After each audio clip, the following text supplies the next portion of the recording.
Yeah, whatever. Officially on resignation watch, Keir Starmer's colleagues warning he's in a dark place and concerned that he could resign. Well, I'm not concerned he could resign. I don't know if anyone's concerned about it, but anyway. Also, given the public disgust and the sickening behaviour of Peter Mandelson and the importance of transparency, should we not have the ISC not have the same role now in keeping public confidence in the process?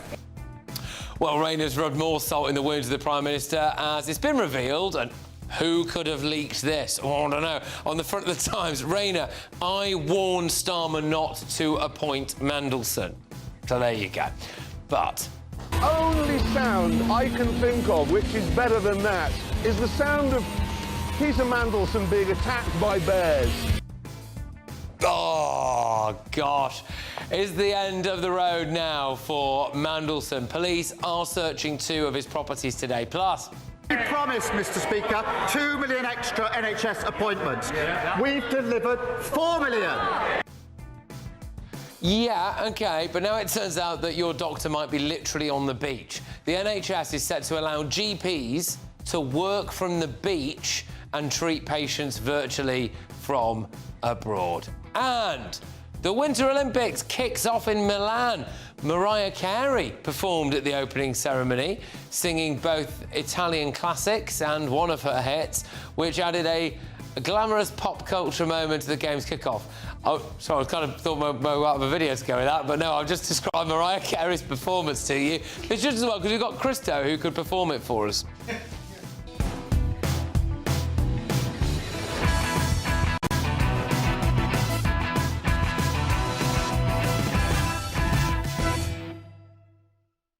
Joining us this evening, we've got political commentator Emma Trimble, broadcasting royalty Christo Fufas, and the Labour MP Barry Gardner. But first, let's get those news headlines with Tatiana Sanchez.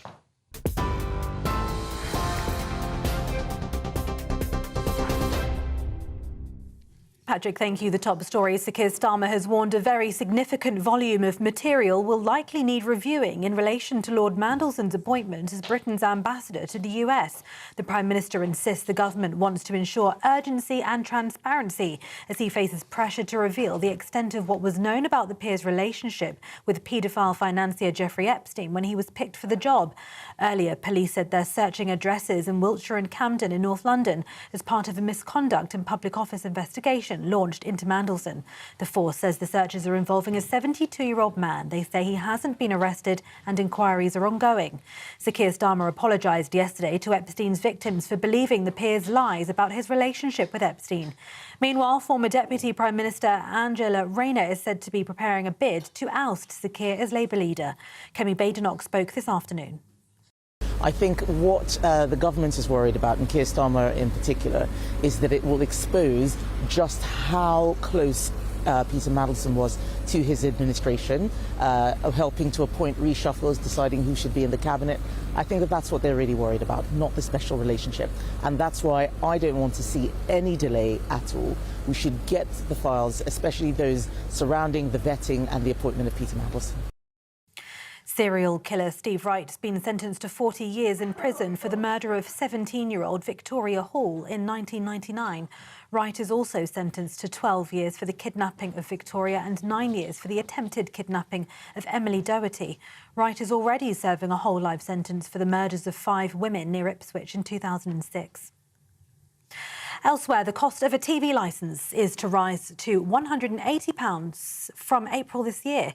The increase is in line with inflation, and the Department for Culture, Media and Sport says it follows the term of the 2022 licence fee settlement. The DCMS said the £5.50 increase in the fee would give the BBC stable financial footing to deliver for audiences and support the wider creative industries. It comes as the government continues its review at ensuring the broadcaster maintains public trust through impartial reporting.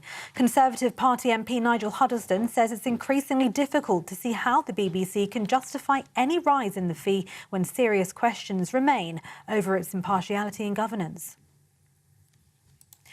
And having started off pieced with protests over ice agents, the Milan and Cortina Winter Olympics got back on track with an ambitious opening ceremony either side of the Italian Alps. Mariah Carey sang Volare and Andrea Bocelli belted out his classic Nessun Dorma in a marathon 4-hour show at the San Siro Stadium, in which the only note of friction was booing for the attending United States Vice President J.D. Vance. Now, despite concerns over the logistics of a multi-location ceremony, it was an impressive production that went off without a hitch. Those are the latest GB News headlines. For now, it's over to Patrick. You can now watch GB News live across the United States of America and the world on Truth Plus. Scan the QR code to find out more, or visit gbnews.com/truth.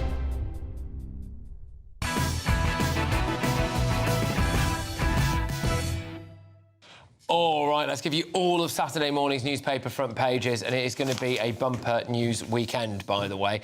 The Independent, Mandelson's home searched by police in Epstein probe. We'll get you all of the details on that actual search. The Sun, they've taken a slightly more humorous angle on this. Police rummaged through Mandy's drawers, and obviously they've decided to... It's a double entendre, isn't it, that? Anyway, the I paper, Mandelson's home raided by police.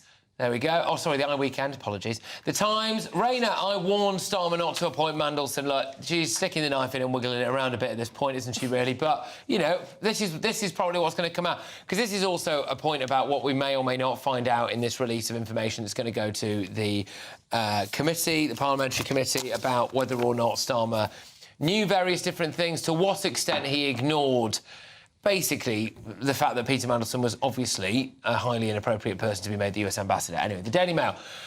Police knock on the door of Mandelson's £12 million London home and remove boxes of evidence. The Telegraph. Police raid Mandelson's homes. The Guardian. Revealed Labour minister handed files on reporters. Now, slightly technical story this, but we are going to get Barry Gardner to explain why this really matters. Essentially, that journalists were, I don't know if spied on's the correct term, but looked into by a think tank that's got links to Mandelson and co. So it is quite murky, this. The Daily Express. Death Wish TV licence fee hikes. Oh, gosh, I'll get that again. Sorry, everyone. Express.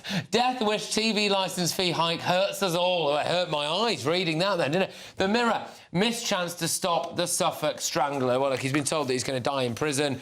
But, well, unfortunately, all too often in cases like this, you know, that it does emerge in the cold light of day that there were probably opportunities along the way to have stopped before they went on to commit all of their crimes. So there we go. Right. Front pages. Let's deal first with the Mandelson police raid. So I want to know what the detail on this really is. I mean, the Daily Telegraph here, the police used warrants to enter his properties in London and in Wiltshire after a leak of government papers on Epstein. Several officers entered the disgraced peer's multi-million-pound house near Regent's Park. Scotland Yard went after another warrant used in Wiltshire. The Met Police are investigating Lord Mandelson after it emerged he leaked sensitive information. So... there we go. Obviously, I will stress at this point again that Peter Mandelson, you know, vehemently denies any wrongdoing and, you know, basically says he was completely innocent in all of this. But, Christo, this is what to say. It's a bad look is an understatement, I suppose. Oh, I'm sorry. I'm still on the front page of the Mirror, you know, the newspaper that consistently backed and has consistently backed Keir Starmer, which makes absolutely zero mention on it at all of anything to do with Peter Mandelson. Not saying that the story it's covering isn't important, but isn't it funny that not even the tiniest little part of it... They have given ample space to free chocolate treat at TJ Jones. And their Fab TV man. How funny, they've obviously got their priorities right there. Yeah, this is an absolutely dreadful look. And, you know, let's you're quite right to remind ourselves that Mandelson said in the interview that he gave to the Times, which they released a bit early this week, he has no recollection of sending the emails regarding the fact that Gordon Brown was going to make these decisions around the 2008 financial crash, which are absolutely horrific, confidential. This is the worst look ever for Starmer. But I also think that we maybe all need to take a look at ourselves a little bit, in as much as I wonder now, with the benefit of hindsight, whether we all need to it's so depressing that someone like Mandelson can keep boomeranging back into politics. And I think we're so used now to someone being disgraced, and then a couple of months later, they come back and we just roll our eyes and go, oh, well, that's Mandelson's whole career, though, isn't it? It is.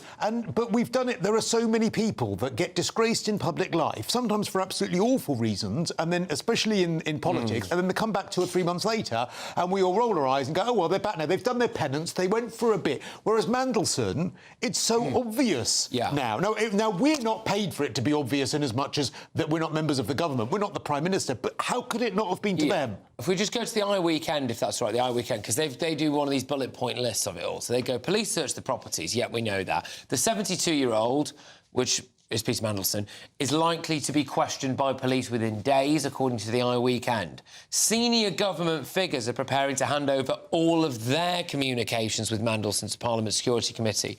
So yeah, Barry, this isn't just, you know, communications between, say, Morgan McSweeney, Keir Starmer, I don't know, maybe someone within the intelligence services. It would appear that senior government figures across the board are going to hand over all their communications with Mandelson. That's what the Eye Weekend are saying, anyway.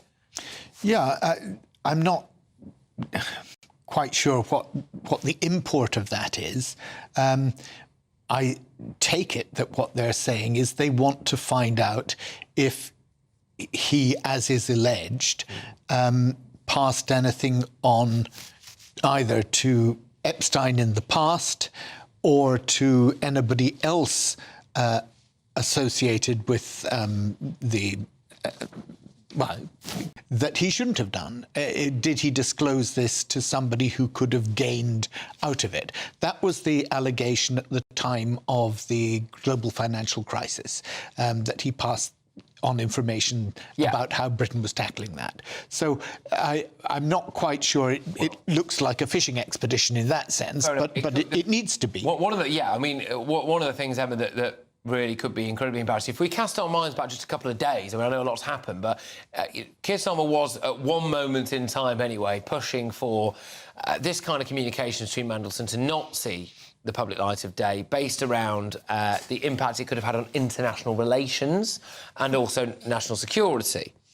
And some of the embarrassing stuff that could come out of this are things like, you know, has anyone, you know, emailed Mandelson in relation to President Trump? Is there stuff that they've said, you know, like some colleagues who never think emails are ever going to see the light of day might have said things that they didn't think, you know, affecting national security things, but were rude about, you know, allies of Britain or even each other, actually, other colleagues that now potentially we're all going to see. I mean, it could be really embarrassing, this. It could, but is it going to harm international relations more than appointing Mandelson as the ambassador to the United States? Yeah. I mean, I think it's good that they are doing this criminal investigation, or is it a criminal investigation yet? So the police, are investigating it, because I think what the public need now, and I know that across the board, the public's trust in democracy is at an all-time low. The Conservative Party seems as if it's dead in the water, and now it looks as if the Labour Party is going in the same direction. But public trust in democracy matters. And so I think actually what people need is full transparency on this. Particularly, I mean, I know I'm not suggesting that there's any corruption involved in the exact sum of this £12 million house. But we all know that politics doesn't pay very much. And I know that he's been in business as well. But what I'm saying, my point is, Barry, before you jump to conclusions, my point is that I think the public are going to want to know, you know, exactly what has been going on here, so that they know exactly what the details are and that there are no question marks left over any of this, because this is such a big story. This is such a big scandal. It's had massive cut-through, and it's not like one of those Westminster bubble stories. This has had huge cut-through with the British public. And so I think people just need to know exactly what has taken place, because I think that actually the price of what is at stake here is actually trust in our democracy, full stop. Well, it has the perfect toxicity mix, doesn't it? And that is, it has sex, it has money, and it has politics. I think I just wanted to say, in terms of Mandelson making a lot of money, he did run Global Counsel, which was a very, major money-making company. That was lobbying. It was the lobbying company that he ran. I think, though, but that's not necessarily free from suspicion. In the last show, I went through how many consultancies, how many advisory roles he had. This lobbying firm where he refused to actually declare who he was talking to and advising. I think that all of this. If there is a connection between him handing over really confidential information and then him ending up in these consultancy roles down the line, that does call into question whether that money should still be with him. And that's, I think, what the British public need to understand and have full transparency over. Yeah, I mean, look, obviously, all of us here, although Barry might not say this in as many words, I don't want to put words in his mouth, I think are of the view that this is probably terminal for the Prime Minister and certainly kind of should be, I think, really. So I just want to hear from Labour councillor Sebastian Salek quickly. Sebastian, thank you very much for giving us some time on your Friday evening.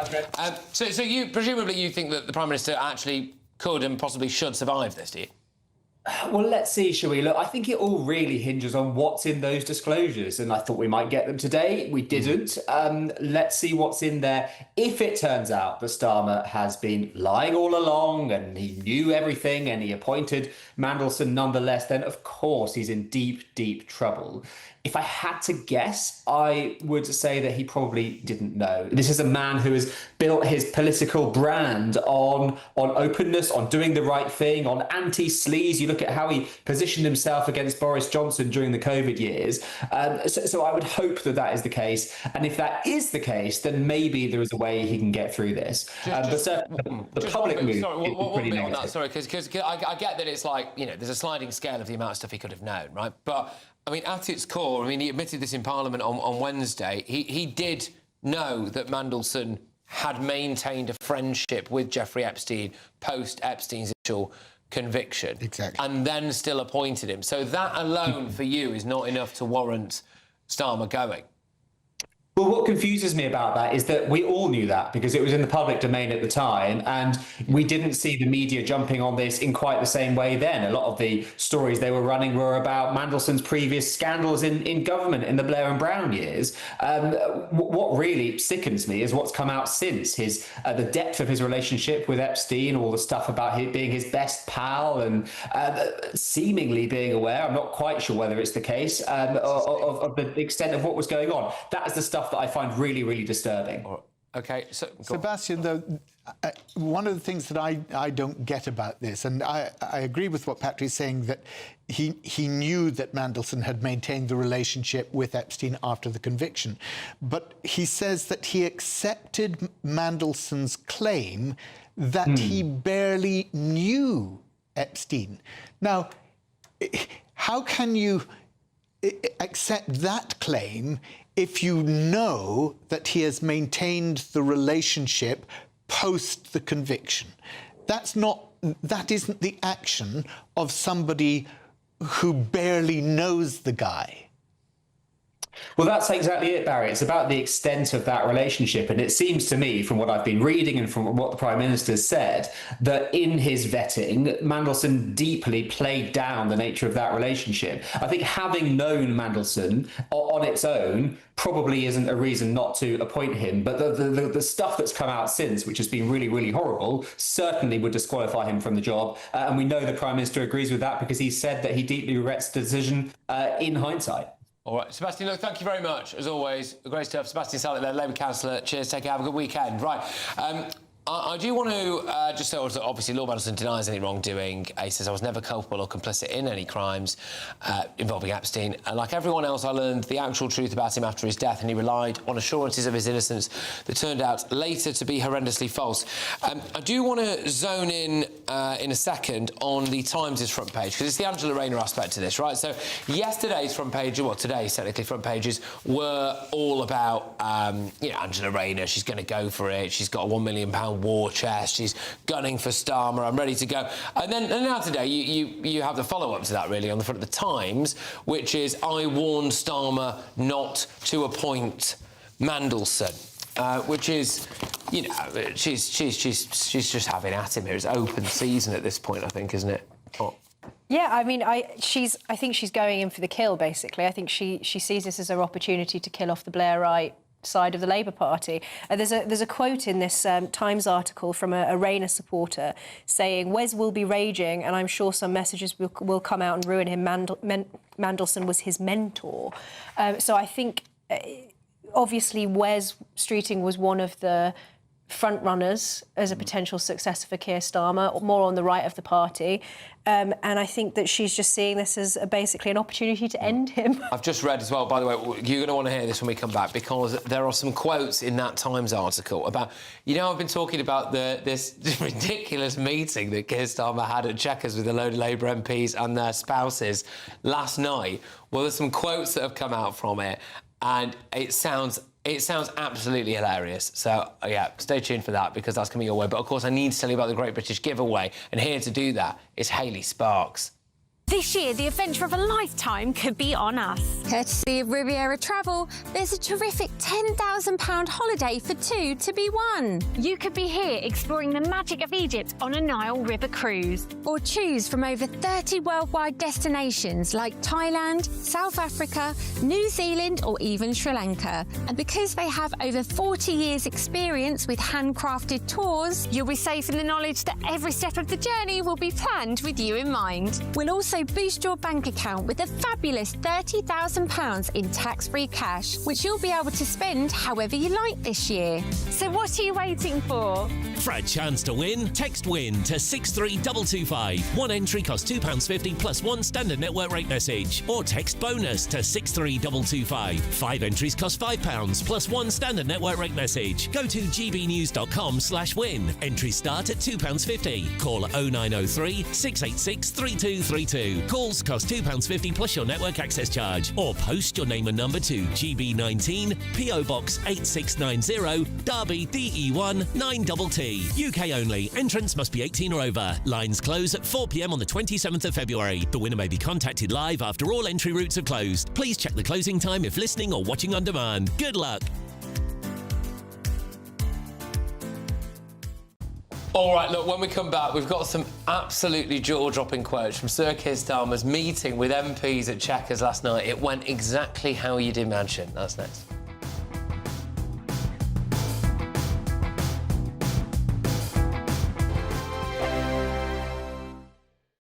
Westminster's full of talk, but out here, it's the real world. Am I allowed to talk now? No, that's it. This is where it matters, real people and real lives. That's what politics is all about. In fact, has Trump made a good start? No. Straight answers, no spin, and just a couple of pints. How many fingers have I got up? About 10. So join me for Lee Anderson's Real World every Friday at 7 p.m, only on GB News. The People's Channel, Britain's news channel. I'm Jacob Rees-Mogg and this is GB News, Britain's news channel. GB News Breakfast, every day from 6 a.m. We're sort of all looking on here, hoping this story is right. I think we've all got a little way to go yet, but apparently the Super 60s, we reach our creative peak at the age of 67, so we've all got ages to go. But what's surprising in this report is who's already 67?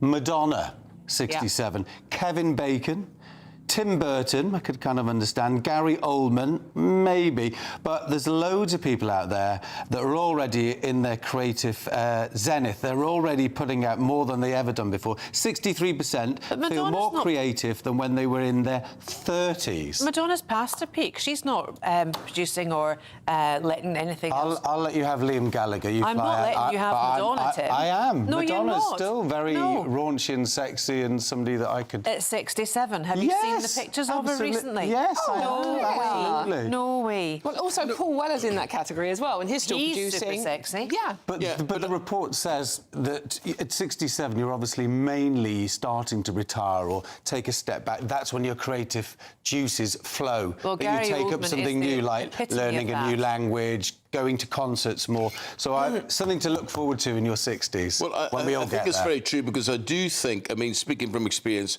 I think that this country is ageist, is absolutely ageist, and sort of our industry is ageist. Which is ironic because we do have money to spend, you know. We're actually, well, a little bit more than somebody that's Generation X and Z that only 25% haven't had a drink in the last 12 months. At least our 50, 60-year-olds still drink. GB News, the People's Channel.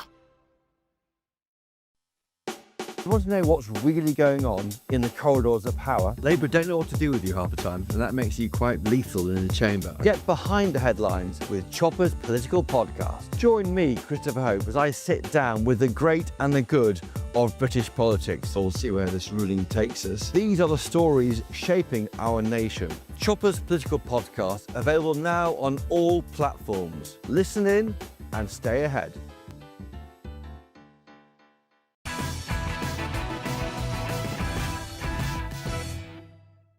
Welcome back. Let's deal with the front page of tomorrow's Times newspaper. And so there was this meeting last night at Chequers where the Prime Minister invited a load of Labour MPs, apparently, and their spouses to come and have a nice dinner, a nice chat, a nice catch-up. Apparently it'd been in the diary for 2 weeks, so obviously terrible timing, really, that they all rocked up last night. And the Times has got some quotes from people who say they were there. I mean, do you want to take it in turns here about some of these quotes? So, Christo, what's one of the ones? Are you talking about the one about rising to the challenge? Yeah, about some of the things that Starmer tried to say. So Starmer told this meeting of Labour MPs that he would carry on and rise to the challenge of convincing the public that Labour was committed to the politics of service and making a difference. Well, I agree with the latter. I mean, they are making a difference. People have never been more disillusioned with the corruption that they're seeing in politics. They've made a brilliant difference. Imagine Starmer at that dinner saying that to those MPs. It's like beige in human form. They would have had beige soup. They would have had beige food, like probably just dry pasta. Yeah. Like beige dinner, like beige, like dry sponge for dessert. Yeah, or the least spicy curry. Yes, like a korma. It would have been a korma. But can I just say here, what Starmer said, you see, we must not lose what brought us here, because the behaviour of Peter Mandelson challenges what we stand for, and that is corrosive and a challenge. That is, the Labour Party should be standing for these things. Absolutely right. So, you know, Starmer's not wrong in saying that. It's just ironic, given what's happened. But he's not taking sufficient responsibility, right? Because if he's saying that Mandelson challenges what we stand for and is corrosive, it's like Mandelson already... It was corrosive of what the Labour Party is supposed to stand for. This is a man who loves nothing more than hobnobbing with the rich and famous, and this is not some sort of like representative of the proletariat. He's already clearly, even by the point at which Starmer made the decision to appoint him as ambassador to the United States, already by that point it was absolutely clear that he doesn't stand for what the Labour Party is supposed to stand for. So he needs to take responsibility for that decision. This is not... He can't just immediately, you know, pass the buck and start talking about he doesn't represent us. And I think the other interesting thing about that quote is that I've still, over 18, 19 months in, got no idea what a Starmer administration stands for. I've no idea what Starmerism is. There hasn't been a week where there hasn't been a scandal, a U-turn. I don't think Labour have had one... I'm not a stormtrooper. I'm with the dark side. Well, actually, no, that sounds a bit like... That sounds a bit like... But then I'm with the Force. I'm with the Force. I'm a Jedi. But there hasn't been a week where there hasn't been some sort of scandal, U-turn or anything else. That I don't think they've had one good week. I'm Princess Leia. Talking of nice... I'm Princess Leia. Oh, the resemblance is uncanny. Thank you. You should see me in a bikini. Oh, no. Barry, talking of U-turns, Wes Streeting's trying to do it. He's also quoted in the Times, isn't he? Sorry, not Wes Streeting, sorry, an ally, a Wes Streeting ally in the Times. Yes. Trying to say, you know, they accuse the Rayner camp of seeking to exploit the Epstein scandal to attack Wes. I have to say their rebuttal is not the strongest that they could have used, by saying they're not as close as people are suggesting. rather implies that they are close, but just not as close.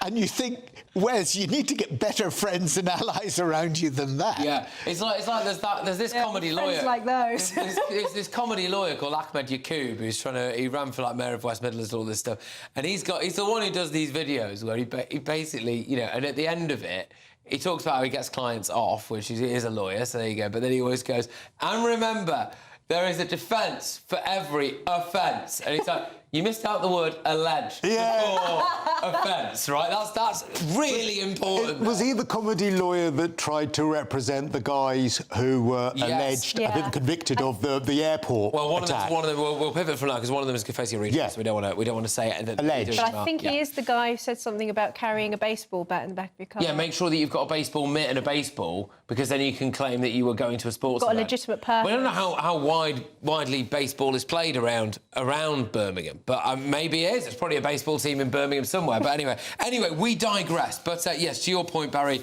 not the strongest rebuttal from West Street. There is a brilliant quote in here about Angela Rayner, if I may. Go on. It says, Rayner was also the subject of briefings by her former cabinet colleagues. It says, quote, it would be a complete disaster because she wouldn't be capable of doing the job. She would be Labour's Liz Truss. Labour's Liz. They're all just going for each other big time, aren't they? It's like rats in a sack. What is it that they said? Isn't it nice? The quiet. The quiet.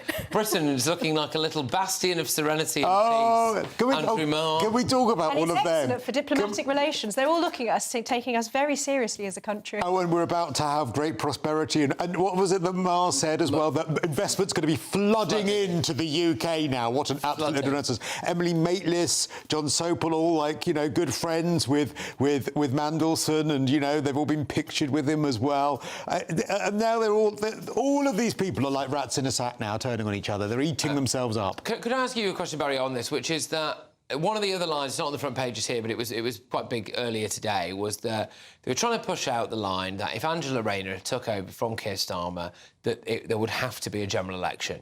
And I think the implication there for Labour is that they don't particularly want a general election at the moment, which I can understand why. Is that true? Regardless of Rayner, if someone takes over from Starmer, do you feel like you would have to have a general election relatively soon after that, do you think? Look, in the past, 6 years, the Tories changed Prime Minister 5 times? 4 times? 5 times? Yep. Without having a general election. I think it would be very strange if Labour said, well, you know what, we're going to have a general election because we're changing over. I don't think it'll happen. Constitutionally, it doesn't have to happen at all. And the reason for that is that the Prime Minister is simply the person who is elected by the MPs to lead their party, or actually by the party to lead their party in government. And so there isn't, it's not like we have a presidential system where we are directly electing our head of state. But do you not think the fact that it will leave public trust even more eroded by the fact that the very people who will now be keeping their jobs if there is a new Prime Minister, in their droves, said that when the Conservatives changed Prime Minister that we should have an election, how terrible it is there isn't an election, how they don't have a mandate, all of this stuff, and now they're all going to just brush that aside when it comes to keeping their own jobs. It all stinks. This is one of the tropes of politics, that whenever you can, you say you have to have a general election. Nobody, I think, actually believes it.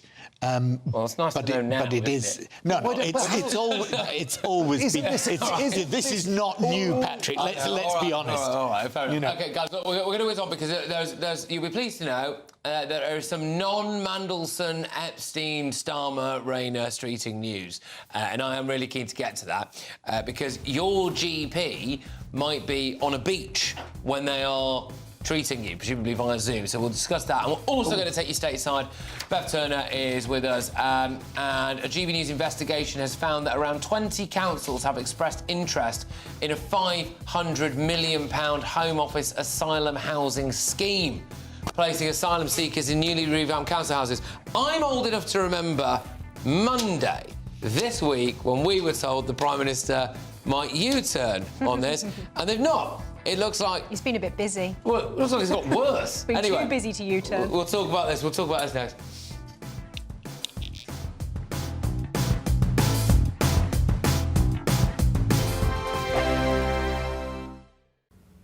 Evening, welcome to your latest weather update from the Met Office here on GB News. If you're looking for a change in the weather this weekend, I can offer you something maybe a little less wet, a little less cold, but there will still be showers around thanks to this area of low pressure. It's been bringing plenty of rain through the day. These weather fronts slowly arcing northwards. Still some snow over the tops of the Scottish mountains, but as milder air is tracking northwards, it will be turning more and more to rain. Still a cold wind blowing, though, into some of these North Sea coast, but the wind's changing direction further south. Something a bit drier for a time, but then more heavy showery rain coming into the southwest. Temperatures mostly staying well above freezing, 7 or 8 degrees to start the weekend across the south. But yes, there's more showery rain tracking in here too. Still got this nagging wind bringing moisture and lots of cloud to Aberdeenshire.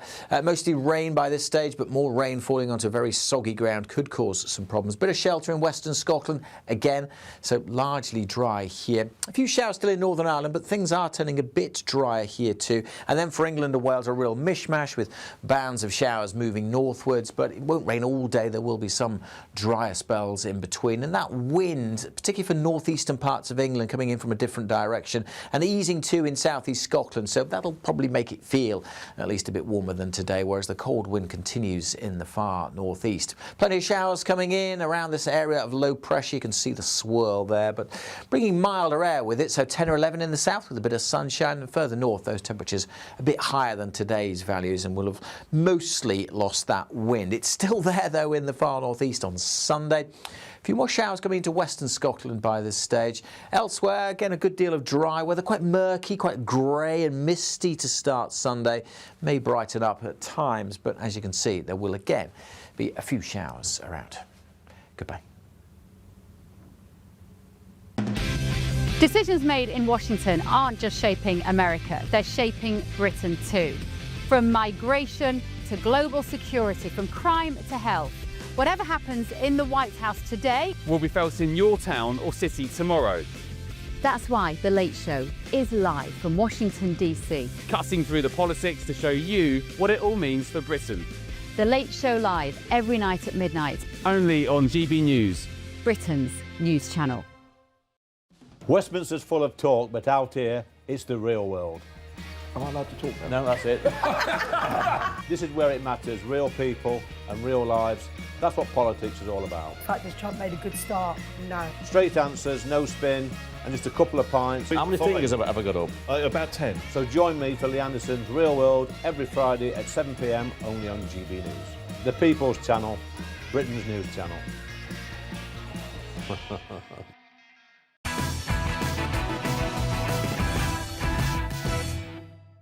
Welcome back to Patrick Christys Tonight Late Edition. A couple of stories coming your way. It turns out that we're going to let GPs treat you whilst they're literally on a beach. And, also, one of the major car manufacturers has had a load of value wiped off it because they've admitted that they can't get to the electric car deadline in time. But someone who has made the deadline is Bev Turner for The Late Show Live. And, Bev, what is coming up on your show stateside this evening? Oh, I've been watching you guys there in the studio getting my makeup done. I just say hello to everybody who's there. What a lovely evening it's been watching you create chaos over there. Right, we are going to talk about this Trump meme that he put up with various people depicted as jungle animals, including the Obamas being cast as monkeys, and what happened there. We're going to be discussing that. We're also going to be bringing you the very latest on this extraordinary story. I know that we've been covering this, of the TV presenter here, Susanna Guthrie, whose mother has gone missing. The detectives in that case have now suggested that one person may be responsible, but I'm going to not tell you who that is. You've got to keep watching because it's a little delicate. And also, of course, we're going to be talking about Mandelson. He was the ambassador in this town until recently. Where is Starmer now? Where does this leave him? I know you've been doing this. We're going to talk to our American guests about that as well. And one of the stories from America Today is about the Benghazi terror attack from 2012, which killed 4 American military personnel. They've caught the guy today. But what we have learnt throughout this is that actually Al-Qaeda is now massive. Bigger than it was at 9/11. The number of people now who are working with and for and consider themselves to be committed members of Al-Qaeda is at record levels. So how has that been able to happen? And the situation between America and Iran, which is ramping up and getting more stressful by the day. Let's just say we're going to be looking at the latest there as well, Patrick. Brilliant. Loads on, Bev. I'm actually fascinated about the story about the American newsreader whose mother has gone, basically. So we'll I look forward to watching that. Yeah. All right, Bev Turner there. Midnight until 2 a.m. Always great watch. Make sure that you stay awake for that. Right, so we have got the front page of the Daily Telegraph. Thank you. Once you sift beyond all the Mandy stuff, you get to NHS hires foreign doctors to treat patients from the beach. Christo. Yes. Now, I asked you earlier in the break, I was like, does that mean I have to be treated in my Speedos? But you pointed out that I don't get to go to the beach. No. They get to be on the beach. You're too ill in this context. You're too ill to be on the beach. I'm too ill to be on the beach, but thank you for saying I'm not too ill to be in Speedos. And whatever you do, don't wear your Speedos, because there's a massive privacy concern if they're on the beach. Oh, yes. And you're getting anything out to show us. No one would want to see that. So patients in Britain being treated by doctors based in countries including Australia, India and Malaysia as part of the NHS's 10-year plan to free up GPs. Health bosses want to recruit overseas GPs. So this isn't GPs, by the way, who are on holiday.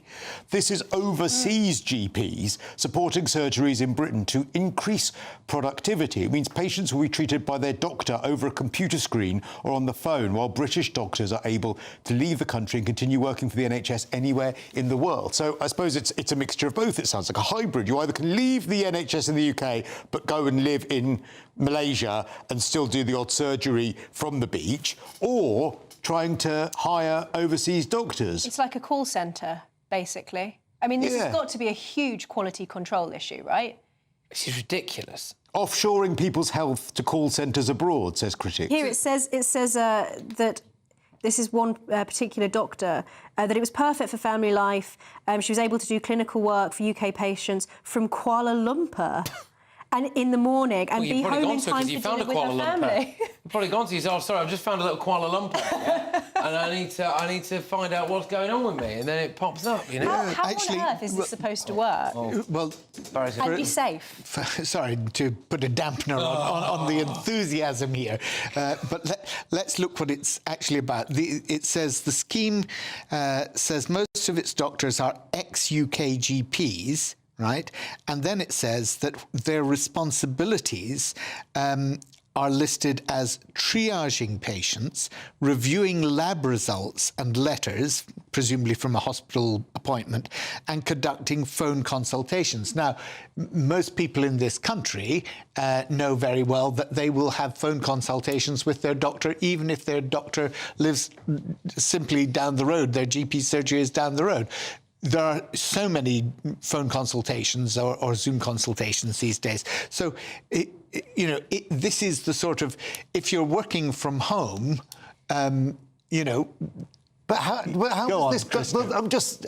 So... I don't mind the idea of technology being involved. And if so I've got Dr. Parker. I love my Dr. Parker. She's lovely. And I see her, and I see her quite regularly. I know the name of my GP. I don't mind if I have to do a call with Dr. Parker. I don't mind if I have to do a Zoom with Dr. Parker. What I don't want is to be doing a Zoom with a random who's on a Malaysian beach who was analysing my test results whilst, there's surfers in the background. But actually, if that frees up more time for the people who actually need to go and have a face-to-face meeting with Dr. Parker, then it may not be a bad thing, because it frees her up from having to go through the lab results and the boring stuff and the triaging, because most triaging is done by doctors on the phone now. You phone up the doctor, say, these are my symptoms, this is what I want to do, and the doctor says, OK, sometimes you'll have to come in, but sometimes they'll say, OK, I'll refer. So do I have to maintain a relationship with It's all about making it better for doctors and not about making it better for patients. And to me, it sounds dangerous. And can I just come back to your point there? Because I'm just going to read it directly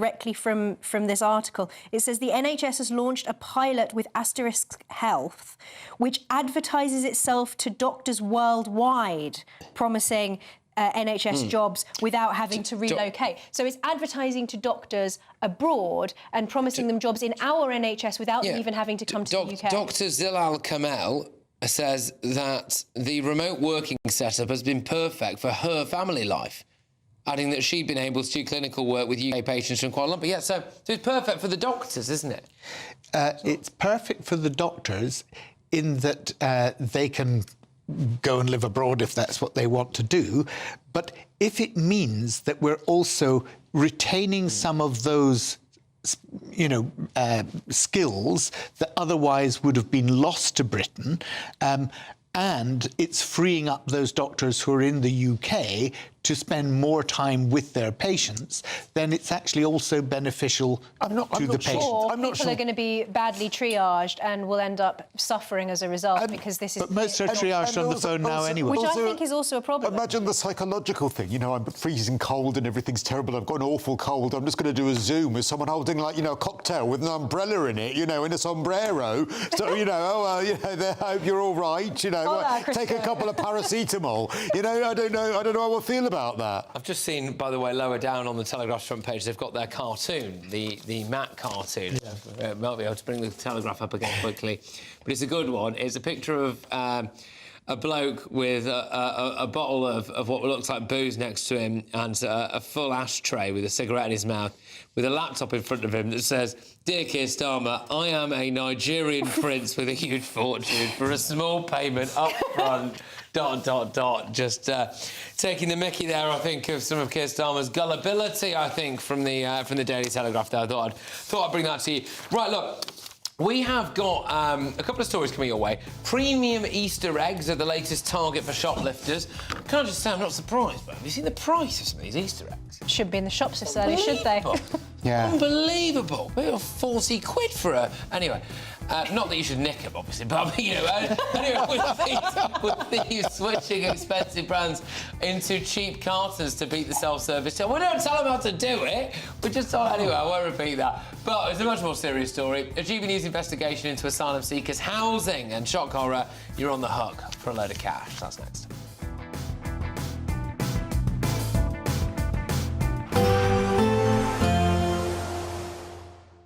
I forecast a perfect holiday in the sun. Weather looking good then? For sure, and no worries about our travel insurance. All Clear Travel Insurance sponsors GBNews Travel Destinations Forecast. Further very heavy rain and strong winds in Spain and Portugal, likely to cause more flooding problems here throughout the weekend. Another spell of very heavy rain, especially across the south of Spain, where river levels are already running exceptionally high. There'll be some showers heading into Italy, also looking a little drier for Greece on Saturday with some sunny spells here, and we'll continue to see some sunshine across the Canaries through the weekend and into the early part of next week, with temperatures rising a little bit here too. All Clear Travel Insurance sponsors GBNews Travel Destinations Forecast. In the GB newsroom, we bring you the news as it happens. With our team of dedicated journalists across the UK, we're ready to keep you up to date with what's happening every half an hour, every single day. Bulletins here on GB News, the People's Channel, Britain's news channel. Westminster's full of talk, but out here, it's the real world. Am I allowed to talk now? No, that's it. This is where it matters, real people and real lives. That's what politics is all about. In fact, this Trump made a good start. No. Straight answers, no spin, and just a couple of pints. How many fingers have I got up? About 10. So join me for Lee Anderson's Real World every Friday at 7 p.m, only on GB News. The People's Channel, Britain's news channel. You want to know what's really going on in the corridors of power? Labour don't know what to do with you half the time, and that makes you quite lethal in the chamber. Get behind the headlines with Chopper's political podcast. Join me, Christopher Hope, as I sit down with the great and the good of British politics. We'll see where this ruling takes us. These are the stories shaping our nation. Chopper's political podcast, available now on all platforms. Listen in and stay ahead. Decisions made in Washington aren't just shaping America, they're shaping Britain too. From migration to global security, from crime to health. Whatever happens in the White House today will be felt in your town or city tomorrow. That's why The Late Show is live from Washington, D.C. Cutting through the politics to show you what it all means for Britain. The Late Show live every night at midnight. Only on GB News, Britain's news channel. Mornings don't have to be tiresome, especially if you have the right company. Wake up to news as it happens, opinion and debate, and of course, a little bit of entertainment too. Because when the kettle's on, we're on. That's Breakfast on GB News, a show worth waking up for. Every morning from 6 a.m. Only on the People's Channel, Britain's news channel. We'll spread the news, you spread the word. 5 hosts, 5 opinions, 5 fearless debates, 5 unfiltered takes on the day's news. 5 reasons not to be anywhere else on Saturday night. This is the Saturday 5. You got me. You got me good there. Britain's biggest Saturday night TV show. It's not a bad brand. Yeah. Uncensored. Very, very, very easy tonight on the unpredictable. What does she say? Can you translate it for us? And always entertaining. And how can a country go from being led by William Wallace Saturday nights from 6 p.m. only on GB News, the People's Channel. Britain's news channel. You're going to want to stay tuned, trust me.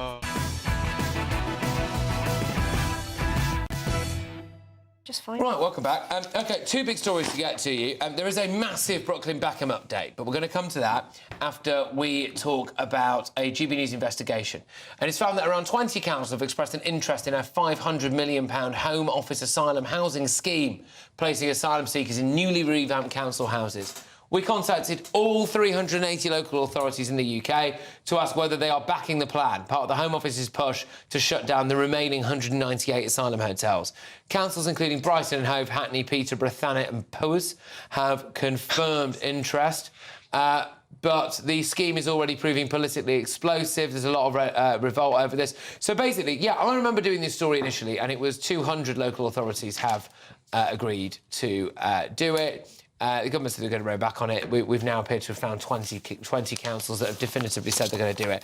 New homes for asylum seekers, basically. Surely Yeah, it would be nice if they had some homes for people who are on the council house list already, really. Like, yeah, people who are pay tax into the British system. It's quite like... But I think that is now considered a fringe or an extreme view. I actually think it's immoral. I mean, I don't care if people think that that's a fringe or an extreme view, but everybody's always talking about having compassion for all of the people that are coming here illegally. I think that we should be having compassion for the people who are living in these communities, who are having all of these undocumented young men foisted on them against their will. They've never consented to this.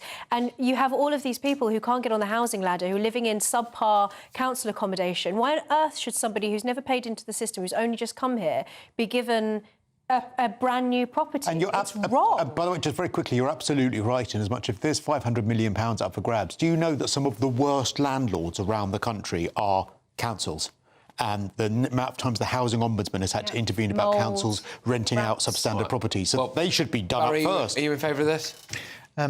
Look, I can understand why councils that are desperately struggling to meet their housing targets are interested in getting a slice of 500 million. I think it will cause outrage to those people who are on the housing list. It's not a waiting list any longer, it's a needs priority list. I think the important caveat that I would want to add to this is that, of course, they will not be able, the asylum seekers would not be able to be there permanently. Okay. So it's not permanent accommodation. They would be there for a period of time until their process, and then those housing would be available for the people who are on the housing list. By which point it will no longer be new. Yeah, OK, all right. Let's go to the front page of The Sun. So, front page of The Sun, newspaper, Brooklyn Beckham and his wife Nicola Peltz are reportedly planning to adopt their first child amid the ongoing and very public family feud. 26-year-old Brooklyn is seriously apparently to do it. Now, the source close to the couple said that they want a brood of children and at least one of them to not be biologically theirs. It's also claimed that Nicola's recent weight loss for a film role means having a biological child might not now be possible. Also means, of course, that the Beckhams, i.e. David and Victoria, might be about to get a grandchild or be adopted that they have nothing to do with. So, a bit sad. Is it? And, of course, you know, he's married his mother. She lost a load of weight after she was in the Spice Girls. I mean, I don't mean he's literally married his mother, but they're quite, like, similar in that respect. All the boys are with women who look Victoria a bit like cutouts. Yeah. Yeah, there's, like, Victoria cardboard cutouts, which is quite similar because that's what she looked like for a while. A bit weird. They don't need it. I actually think that this is a nice thing for them to... I think adopting is always a very laudable thing. They obviously have a lot of money. They can afford to do it if they want to have a massive brood of their own biological children, and also to use their money in order to bring up a child that doesn't have parents. I just hope they don't do a Madonna, though, which is basically like go to Malawi with a net. Emma. Right. Anyway, right. So Emma, that kind of positivity and lack of cynicism is not welcome. All right, I'm sorry. All right, not characteristic of me. We've got to either, do a roundup with Barry Gardner's managed to avoid talking about Brooklyn Beckham. So let's go to the papers. Independent: Mandelson's home searched by police in Epstein probe. The Sun: police rummaged through Mandy's drawers. The Eye paper: Weekend, whatever it is. Mandelson's home's raided by police. The Times: Rayner: I warned Starmer not to appoint Mandelson. The Daily Mail: police knock on the door of Mandelson's £12 million London home. The Telegraph: police raid Mandelson's homes. There is a theme here. The Guardian revealed Labour minister handed files on reporters. The Express: Death Wish TV licence fee hike hurts us all. And the Mirror: missed chance to stop the Suffolk Strangler. Thank you to my wonderful panel. Thanks to everybody who's watched and listened. I'll see you on Monday. Make sure that you watch Emily Carver standing in for Michael Portillo on Sunday. She's back, baby. She's back. Now, though, it's Bev. Thank you, Patrick. Well done for mentioning Emily. Good luck tomorrow morning, Emily, coming back from having your baby. We are going to be talking about Iran and the US. We're going to be talking about that terrible story. Susanna Guthrie's mother. Who do they think might have taken her? Stay with me. We want you to set off on the destination of your dreams this year, as you could win an incredible holiday for two worth £10,000. Courtesy of Riviera Travel, you'll get to choose from 47 tours in over 30 worldwide destinations. We'll also give you £30,000 in tax-free cash to make sure you really make a splash this summer. For a chance to win, text WIN to 63225. One entry costs £2.50 plus one standard network rate message. Or text BONUS to 63225. 5 entries cost £5 plus one standard network rate message. Go to gbnews.com/win. Entries start at £2.50. Call 0903 686 3232. Calls cost £2.50 plus your network access charge. Or post your name and number to GB19 PO Box 8690 Derby DE1 9TT. UK only. Entrance must be 18 or over. Lines close at 4 p.m. on the 27th of February. Please check the closing time if listening or watching on demand. Good luck. Westminster's full of talk, but out here, it's the real world. Am I allowed to talk then? No, that's it. This is where it matters. Real people and real lives.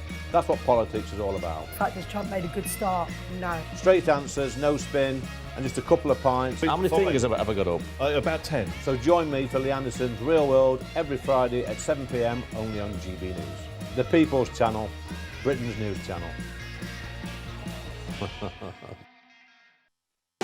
You want to know what's really going on in the corridors of power? Labour don't know what to do with you half the time, and that makes you quite lethal in the chamber. Get behind the headlines with Chopper's political podcast. Join me, Christopher Hope, as I sit down with the great and the good of British politics. We'll see where this ruling takes us. These are the stories shaping our nation. Chopper's political podcast, available now on all platforms. Listen in and stay ahead. Decisions made in Washington aren't just shaping America, they're shaping Britain too. From migration to global security,